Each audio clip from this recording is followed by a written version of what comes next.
Pagpunit ng sedula sa panahon ni Gat Andres Bonifacio naging hudyat ng himagsikan laban sa mga Kastilang mananakop. Pero makalipas ang mahigit isang siglo, malaki na raw ang pinagkaiba ng sinisimbolo ng isang sedula.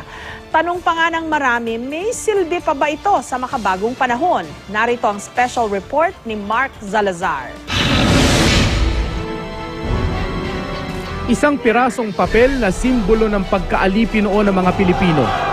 Ang sedula ay kumagano siya, resibo siya na ikaw ay nagbabayad ng buwis.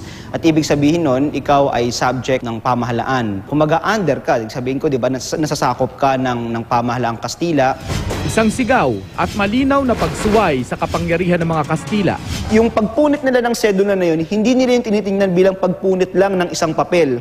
Yun ay tinitingnan nila bilang handa silang isakripisyo ang buhay nila para lumaban at lumaya.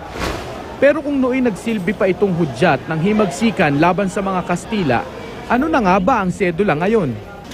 Requirement po para sa school namin. Kumukuha po kami ng sedula ngayon para po sa darating po namin Civil Engineering Board exam. For employment. Sa birth certificate po ng anak ko. Base sa 1991 Local Government Code ng Pilipinas, kailangan ng sedula o Community Tax Certificate para makapagtransaksyon sa gobyerno. Mula 5 piso hanggang mahigit 5,000 piso ang bayarin para sa sedula kada taon.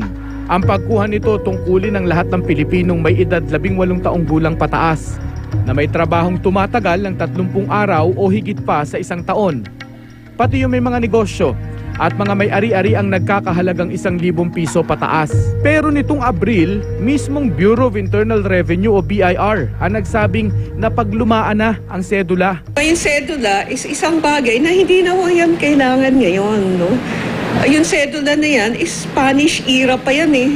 Pag nag-notarize ka, di ba kailangan ng sedula dati? Eh ngayon pag nag-notarize ka, hindi pinapansin yung sedula eh. Naghain na rin si Senator Francis Escudero ng Senate Bill 1082 na naglalayong ipawalang bisa na ang paggamit ng sedula. Makaluma ito, hindi na panawagan ng panahon at dagdag red tape lamang sa parte ng ating mga kababayan. At yung corresponding contribution nito sa pondo ng local government units ay hindi naman gaanong kalakihan. Maging sa mga kilos protesta sa mga lansangan, mayroon ng mga bagong simbolo ng pagtutol sa kapangyarihan. Ang pagpunit daw kasi ng sedula ngayon, hindi na kasing tindi tulad ng panahon ni Bonifacio. Kahit na gumamit ka ng sandamukal na effigy, kahit na magkonsyerto ka pa dyan para himukin, pero kung yung issue mo ay hindi naman nakikitaan ng halaga ng marami, wala yan.